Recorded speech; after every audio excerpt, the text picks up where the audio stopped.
back to another episode of Voices That Matter with EnliNature. I'm your host, Teenat Ghina Khan, and today the theme of our discussion would be animal liberation, human rights, and environmental justice. And for this important conversation, we are joined today by Haru Lev, who is an animal liberation advocate and activist. His work and perspective will help us explore the ethical, ecological, and social dimensions of justice in a deeply interconnected world. Thank you so much, Haru. It's a really big pleasure to have you back. Thank you for having me. Yeah. So, to begin, I would like to start with the broader moral framework that is behind today's conversation. Increasingly, the conversations about justice are moving beyond human related systems, and we are forced to think about how oppression, exploitation, and harm are often interconnected across the species and ecosystems. So, my first question would be, how do you see the connection between animal liberation, human rights, and environmental justice? Before I was able to sense this connection, I was convinced that humans are the most intelligent and greatest beings on Earth. So animals and nature were more like resources meant for human use. But at some point, I started to feel that being a species at the top of the whole ecosystem and expressing power by destroying those we view as inferior is kind of an act of insecurity. And it really didn't help me at all to feel alive or find a reason to live on. Once I realized that the separation of humans from animals and animals from nature is just a perspective we have been taught and trained into in order to build a human empire that benefits only a few, I began to recover a way of seeing the world as a whole community sharing a common fate. And by restoring our connection, I eventually recognized a path towards liberation, especially for myself as an animal.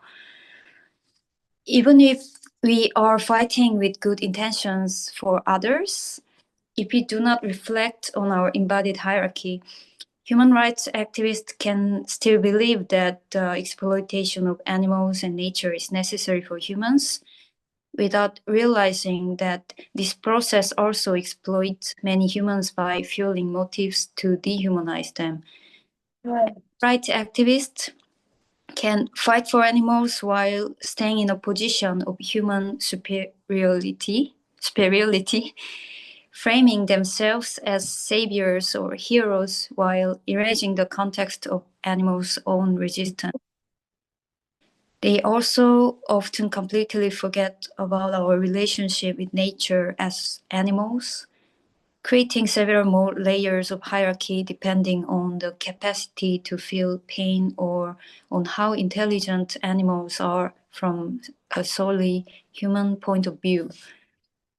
Environmental justice activists can remain detached from current issues such as colonization, ongoing genocide, and the domestication and massacre of animals, all of which contribute to the devastating destruction of nature and unavoidable ecocide, if they do not see humans as animals and as part of nature. Mhm. Right. So we can say that the idea of justice is very interconnected in today's world. And it goes beyond the ecological consequences because human and animal, they coexist together and they're obviously interacting with each other all the time. But animal exploitation is often seen as an ethical issue, but it also has a very profound effect on ecosystems, species relationships, and even the balance that sustains the biodiversity. So, building on to that, could you share more thoughts on how the animal exploitation disrupts biodiversity and a natural balance? Yeah, sure. First of all, to lock up, feed, and kill animals on such a massive scale requires enormous amount of land and water. Just imagine how animal agriculture industries, which only care about profit, would deal with the insane volume of feces, urine, and blood They are basically dumping it into rivers and oceans, burying it underground or spraying it into the air. Think of the amount of deforestation needed to grow crops to fatten animals for slaughter, and how many species lose their habitat or go extinct in the process. This is also a result of monoculture farming, but breeding and raising animals for food require far more land and water than feeding humans, at least 10 times. I won't go too much into data or numbers because it's already out there, but what bothers me most is that wherever in the world, regardless of climate or geography, we see pigs, cows, and chickens being raised pretty much everywhere. The way certain animals are objectified as food on such a global scale scares me a lot. Imagine that over 70% of bird biomass on Earth consists mostly of chickens and other poultry for human consumption. How can this not be directly connected to biodiversity? Once I researched a dairy company in the Netherlands and saw in their catalog a photo of Asian children with advertising phrases claiming they were helping to solve global poverty, while around 90% of East Asians are lactose intolerant.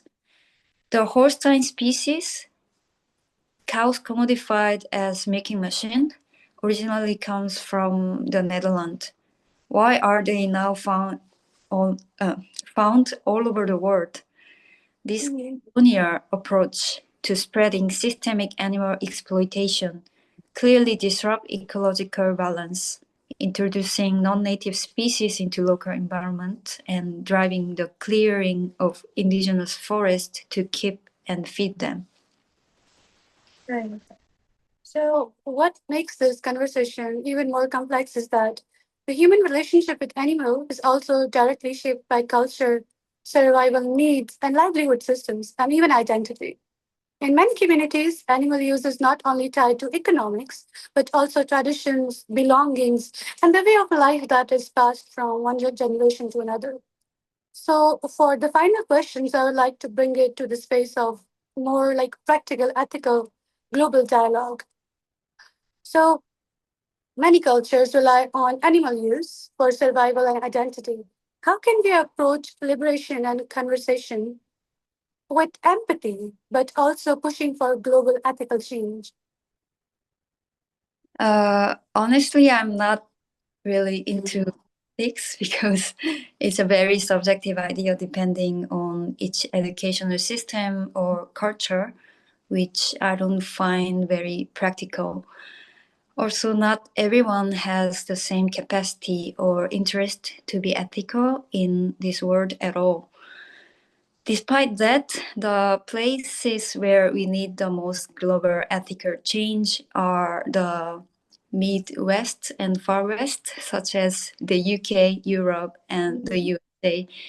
These are some of the biggest empires still relying on colonialism, putting up borders and detention centers in order to use cheap labors, imprison, and slaughter animals more efficiently, while also owning, occupying, and conquering land and even openly committing genocide.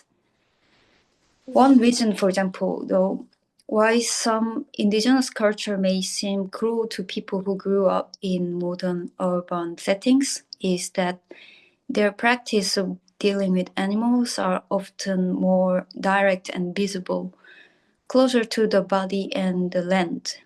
The process of life and death is not hidden, unlike in factory farms and slaughterhouses, which are mostly located outside cities.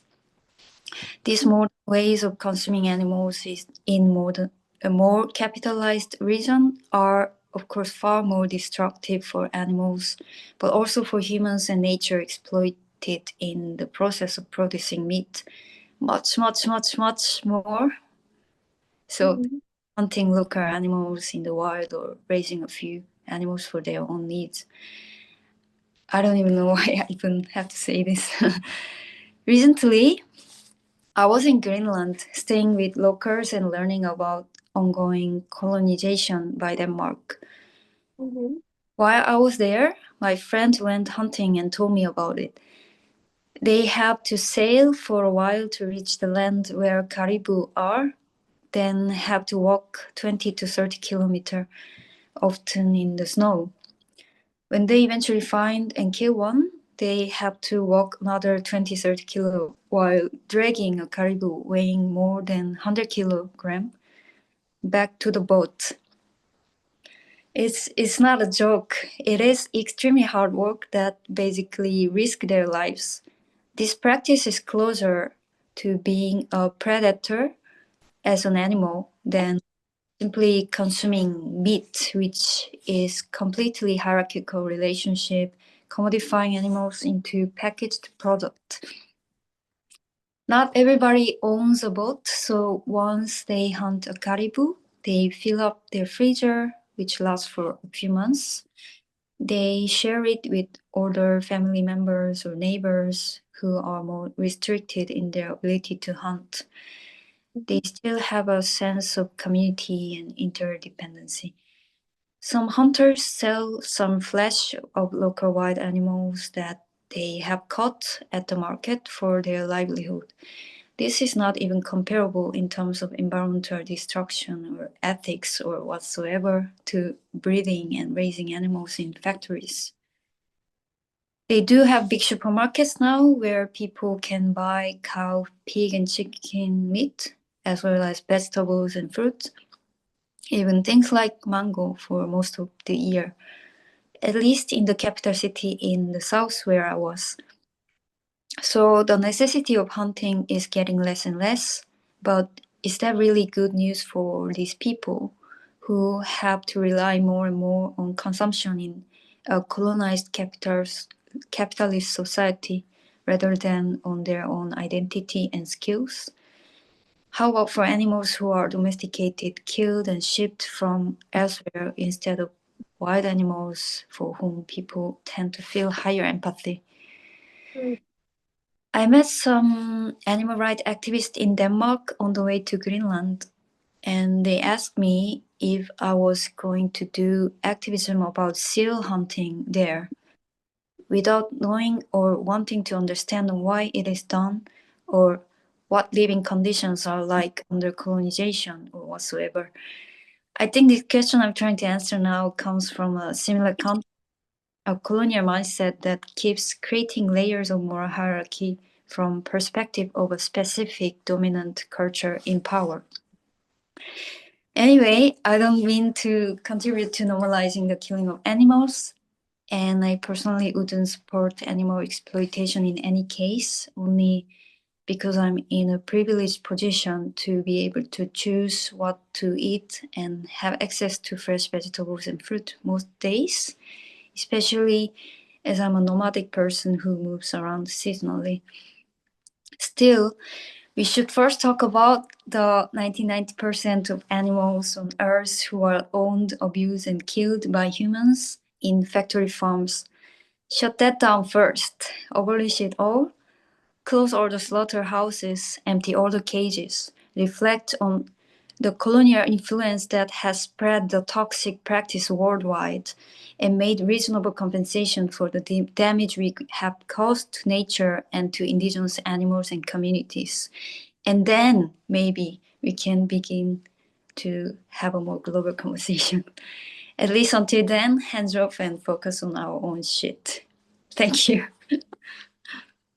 And so, from the examples that you gave, we can come to this conclusion that animal farming was for animal consumption, but there is a very thin line between animal consumption and animal exploitation.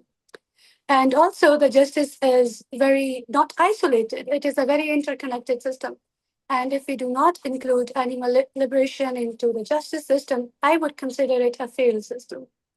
So thank you so much, Haru, for being with us today and sharing your insight. And your perspective did make us understand that justice is not isolated and it moved across human rights, and the lives of animal and the ecosystem that we depend on. I'll be back with another episode of Voices That Matter. Until then, stay connected with your founders.